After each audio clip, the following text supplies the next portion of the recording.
Hi California, The Right Speaks is pleased to welcome you all. I am Krissa Mae I, Pacilan, your host for today. At the onset of the COVID-19 pandemic in the United States, mainstream media outlets reported an alarming increase in hate crimes specifically targeting individuals who identify as Asian. This increase was linked to anti-Asian rhetoric which blamed Asian communities for the spread of COVID-19 in the United States. Today, we will be talking about violence against Asians. If you are a parent out there in our TV audience, please be advised that the content of today's show is not appropriate for younger viewers. According to the data reported by the Department of Justice since 2016, anti-Asian hate crime events commonly targeted individuals as opposed to organizations or businesses, with the majority of individuals targeted being adults over the age of 18. The highest number of persons victimized in anti-Asian hate crime events were reported to the DOJ in 2020. A total of 101 individuals were targeted in attacks reported in 2020, representing an increase of 102% from 2019 when 50 people were reported as victims in hate crime events. To better understand these events, we will talk with Mayor Juliene Salabao, a city mayor in San Francisco. San Francisco reports a major rise in anti-Asian hate crimes, while in 2020, San Luis Obispo County had the highest rate of victimization per 10,000 Asian residents. Hence, we will talk with Mr. Ralph Warren Bastida, a police officer in San Luis Obispo County, as well as Dr. Kristal Valerie Cuarez, a clinical psychologist who has a special training in the diagnosis and treatment of mental illness. Finally, for a perspective and statement from one of the victims of anti-Asian, we'll also have Ms. Kimberly Albaraccin on our show. We are going to start with Ms. Albaraccin. Hello, ma'am. Welcome to The Right Speaks. How are you feeling right now? Devastated, but thank you for having me here. Could you please specify what are the hate crimes that you have experienced? I experienced verbal abuse and threats to those people who don't know me yet. Such a terrible act. May I know if you receive mistreatment in a certain place, such as in a restaurant, your working place, or anywhere? Yes, I really experienced mistreatment from people, not just in school, but also to our place. One day, on my way home from school, I wondered why people staring at me, and I don't know if I did something wrong to them or what, but I declined all of that. As time passes by, I already know that they made something bad towards myself. Every time they saw me, they yelled, they used as different abusive words that threatened myself. My experiences really destroy my future for being a student. These experiences really affect my dignity as a student and also a human. What did you feel about receiving those mistreatments? Due to the mistreatment that I have encountered, I am depressed, I experience anxiety, and it really decreased my self esteem. And I feel that I am not worthy for being a human in this world. I am hopeless in all aspects, especially for being a student because all my dreams become nothing. In all honesty, it was heartbreaking to know such acts.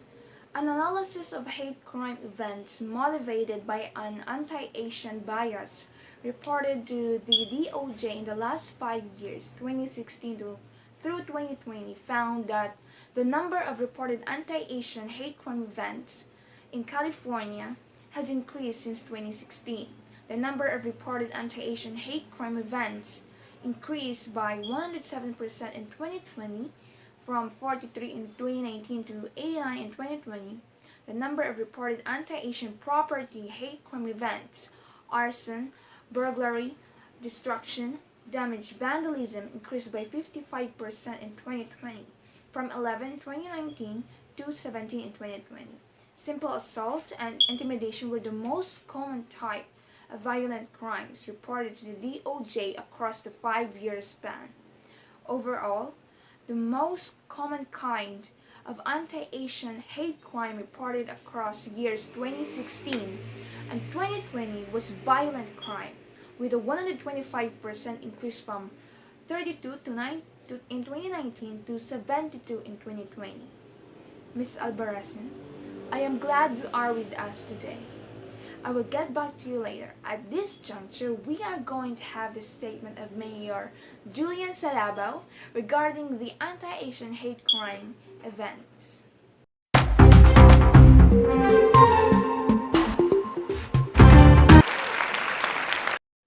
Welcome, Mayor. It's a pleasure to meet you.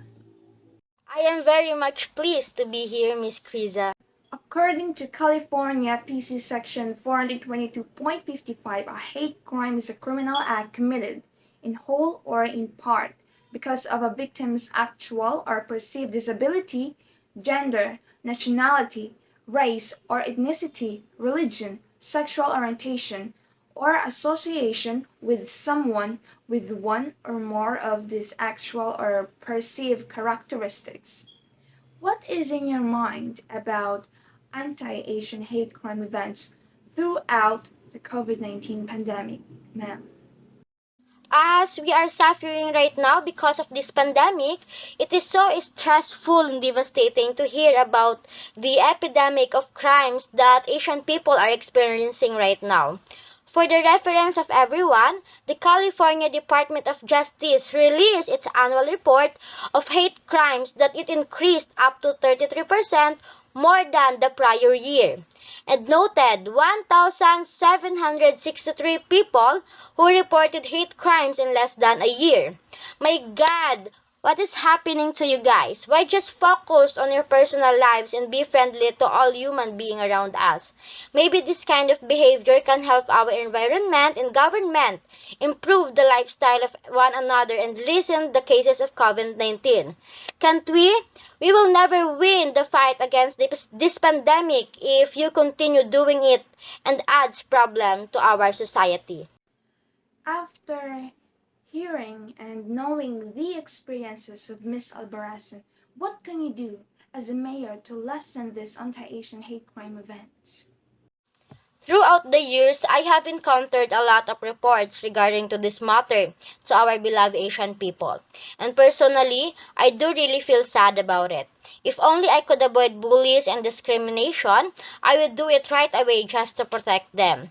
But don't worry, as the mayor of San Francisco, with the help of the Human Rights Commission, we have already submitted a request proposal and have been approved for the small grant to support Asian and Pacific Islander community safety initiatives, cross-cultural activities, and transformation. The new grant proposal aims to establish a new opportunity for community organizations to work together on various violence, prevention, intervention, and harm reduction initiatives to improve safety and address the rise of Asian American Pacific Islanders hate. And I hereby promise, among all the issues that our community is facing right now, I will give time and focus on this issue of hate crimes and will take immediate action. And in the case of Miss Albaraccin, I can say that she might really feel bad about what happened to her. But don't worry, Miss, because we will give actions right away. And my team will conduct an investigation to all the establishments and persons who bullies and discriminate you, Miss Albaraccin. My team also has a project that offers free guidance and checkups to our most trusted psychologist, Miss Kristal Cuarez. And to all the victims of hate, bullies, and discriminations, just feel free and don't be afraid to report it in my office, and we will take actions on it right away. The rise in bias-motivated attacks against Asians during the height of the COVID-19 pandemic is part of a long history of similar attacks against members of Asian communities dating back to the 19th century. This situation in turn has fueled racist beliefs, making all Asian people vulnerable to hate crimes. I was gratified to be informed of your impressive and constructive proposal. I'm looking forward to that to be approved as well as implemented in order to provide the rights and general welfare of the Asians. Thank you, Mayor Salabao.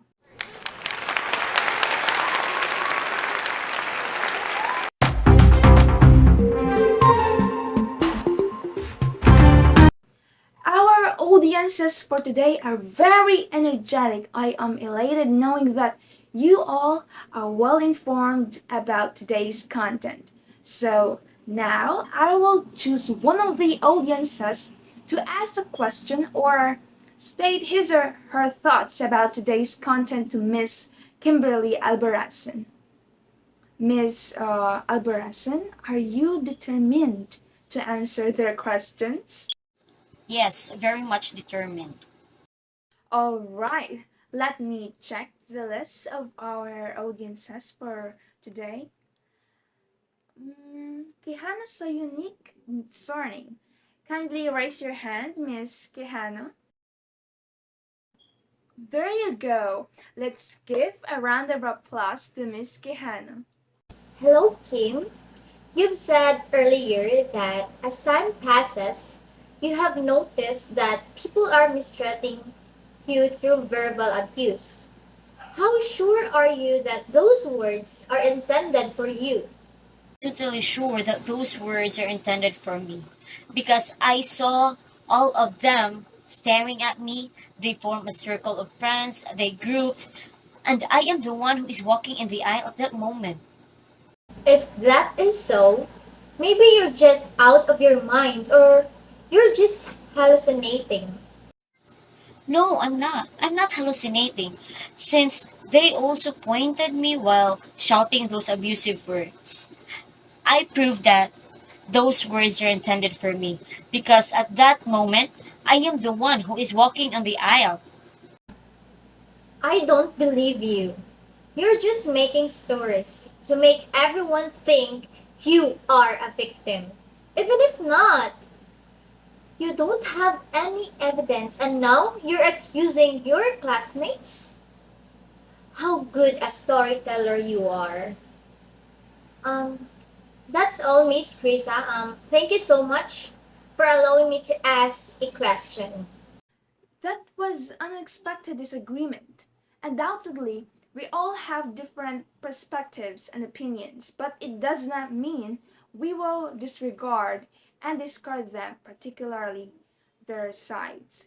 Ladies and gentlemen, let us settle down.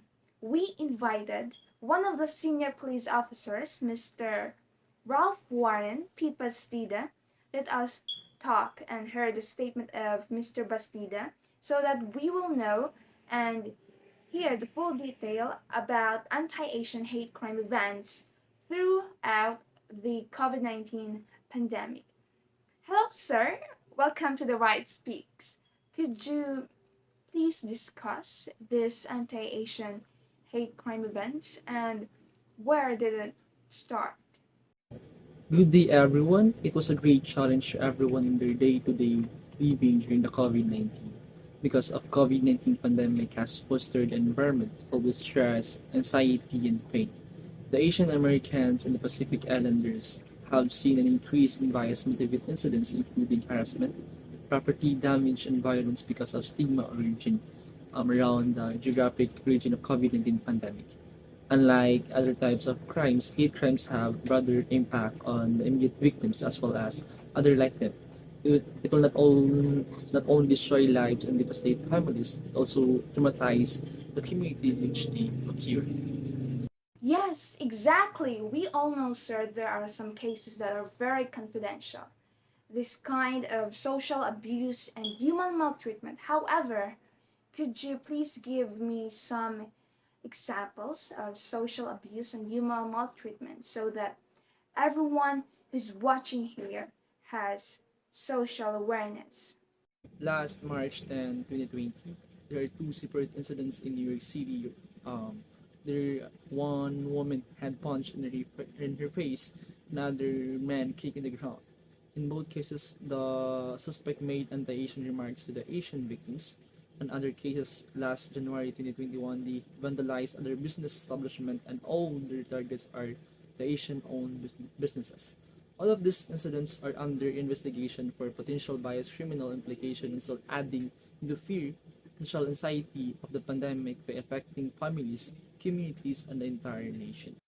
In regards to national crime data, the 2022 data from the Federal Bureau of Investigation or FBI and Uniform Crime Report or UCR incidents show that 4,784 single bias crime offenses that were motivated by race, ethnicity, or ancestry, 4.3%, resulted from anti-Asian bias compared to 48.4% motivated by anti-black or African American bias, 15.8% by anti-white bias, and 14.1% by anti-Hispanic or Latino bias. May I ask, what does the government do to minimize the crime of the entire nation? As of now, the president is announcing a new action of respond to the increase of anti-Asian violence and advance safety, inclusion, and belonging for all Asian American, Native Hawaiian, and Pacific Islanders communities. The president take action and build a memorandum condemning combating racism, xenophobia, and intolerance against Asian American um, and Pacific Islanders in the United States and announced that its official policy of administration to condemn anti-Asian bias and violence visited the AAPI leaders in Atlanta to denounce anti-Asian violence and gender-biased violence with the Vice President. They called the Congress to pass the COVID-19 Hate Crimes Act. The President also re-established and expanded the initiative initial mandates to coordinate across federal agencies to combat anti-bias and violence, especially anti-violence um, at the intersection of gender-based violence. However, even though the government mandates this Anti-Violence Act, the most important thing to do is keep safe and take care. In any violence and harassment, don't hesitate to report them to us. Victims of hate crimes often do not report their victimization to local LEAs, resulting in the underreporting of hate crimes. This underreporting impacts the hate crime data received by the DOJ, resulting in an incomplete picture of the hate crimes committed within the state each year.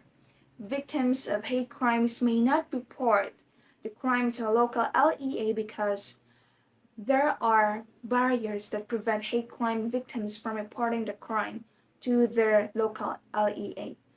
For Asian immigrants, limited English proficiency and the inability to report a hate crime in their primary language may prevent them from reporting their victimization.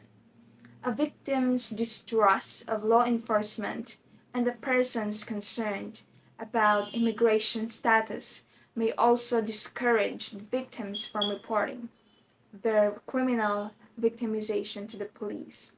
Therefore, thank you for reminding us and taking action promptly. That was such extensive information, sir, that covers a wide range of details and sources that may persuade us to trust the law enforcement. Once again, we are glad you are doing your job properly. Thank you. Thank you for the appreciation, ma'am. I am also glad to be with you all day. Thank you.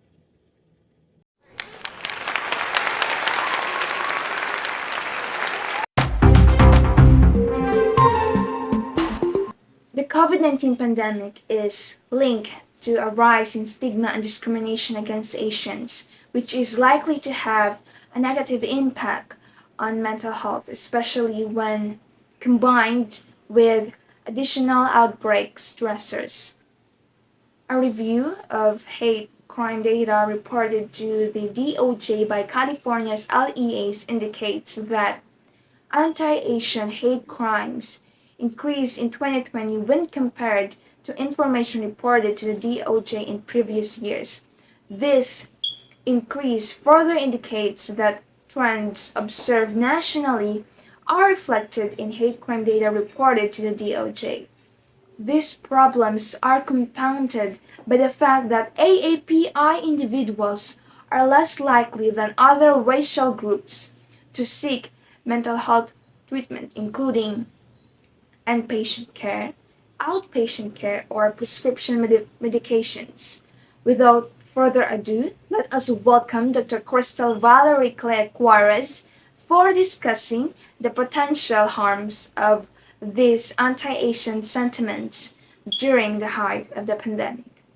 Welcome to The Right Speaks, Dr. Cuarez. Good day, everyone. Thanks for having me here. In regards to the situation of Miss Albaraccin, could you please explain how anti-Asian stigma affects mental health and recovery? Early research that we had has linked the uptick in anti-Asian discrimination to increases in anxiety, depressive symptoms, and sleep problems among those who are targeted. Getting help isn't always straightforward.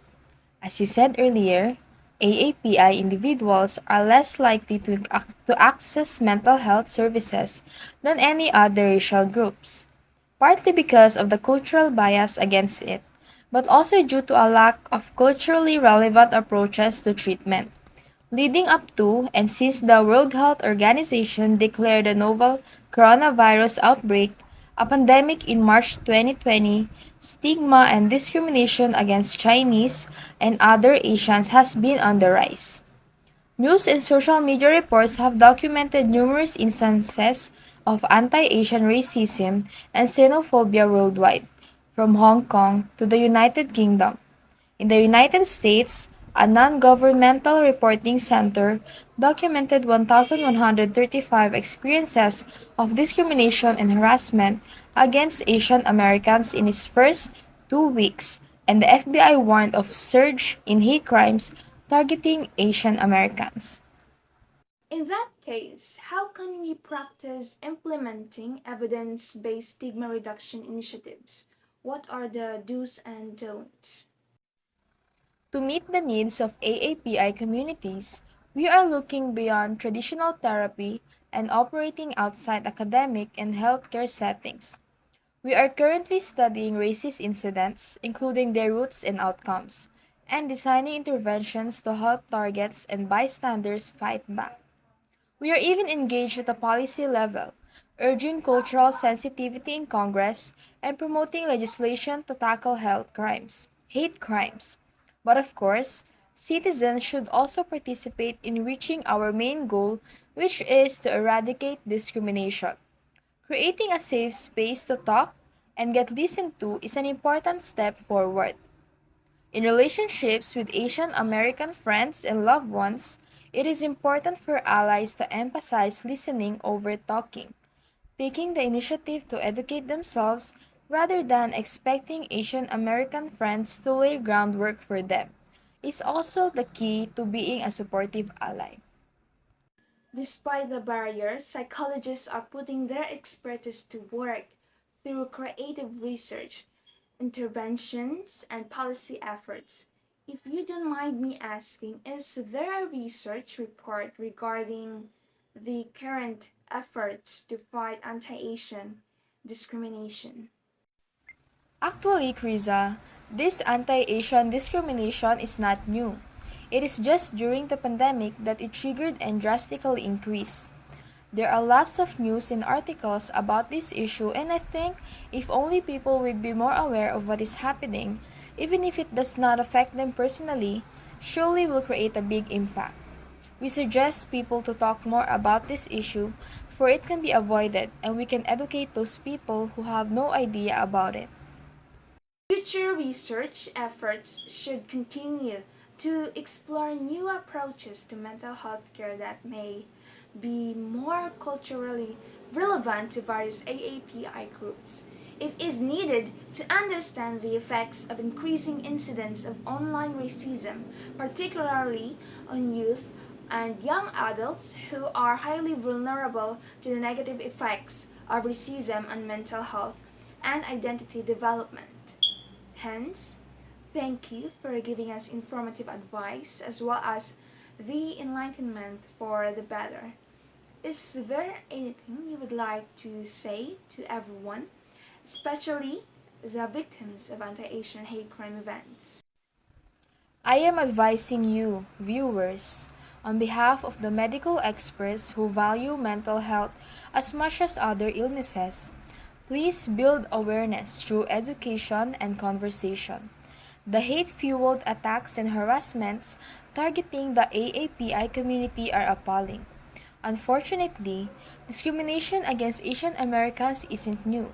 To be an ally for racial justice, the first step is to educate ourselves on the history of anti-Asian racism and understand how stereotypes, racial bias, and xenophobia have been impacting the well-being of the AAPI community. Also, learn to cope with stress in difficult times. Being exposed to racism and xenophobia can impact one's well-being. It is important to continue to practice self-care in difficult times and seek help when you feel depressed, unsafe, or overwhelmed. Lastly, take action and be vocal. Using the hashtag StopAAPIHate on social media, more and more activists and influencers have joined a national coalition addressing anti-Asian hate amidst the COVID-19 pandemic. To confront racism against the AAPI community, we are calling all the Asian students on campus to advocate for racial justice. Making Asian students' voices heard is a key priority in their action plan. That is all, and I hope you get to learn things from us and somehow, together, we'll be able to make a change. Thank you. Thank you, Dr. Cuarez. Even if we have not personally experienced overt racism, we have all witnessed or faced some form of discrimination at some point in our lives during and prior to the pandemic. Seeing and hearing about the hate incidents can uncover deep emotional scars around our identity and sense of belonging in the place we call home. While social media has enabled the proliferation of hate, it has proven to be an effective vehicle for bringing more individuals together to commiserate, to cope, and to organize against the collective abuse they are experiencing by the system and society. The development of such a collective identity has been found to lower overall anger and anxiety in the respective community, as well as increased long-term activism. So, let us encourage each other to speak up, take space, and become visible. As we stand together, we will stay silent no more about the hate against Asians. Ladies and gentlemen, I hope you have gained enough knowledge about our content for today. It's time to wrap up the show. I am Krissa Mae I, Pacilan. Let us equip what we have learned today. Always let the right speaks. Thank you for watching.